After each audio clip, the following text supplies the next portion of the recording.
Welcome, today I'm showing how to check battery health information into a TCL NxtPaper 10s. First of all, open Play Store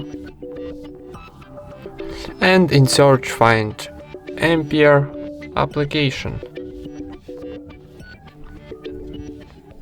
Need downloading and installing, so wait a second for install.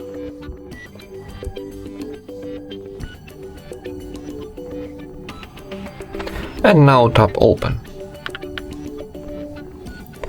Now tap yes, I agree, close, and OK. Now need swipe on the right, and here on the second column on the top we got our health information, so our health battery is good. And that's it. Thank you for watching, leave thumbs up and subscribe to our channel.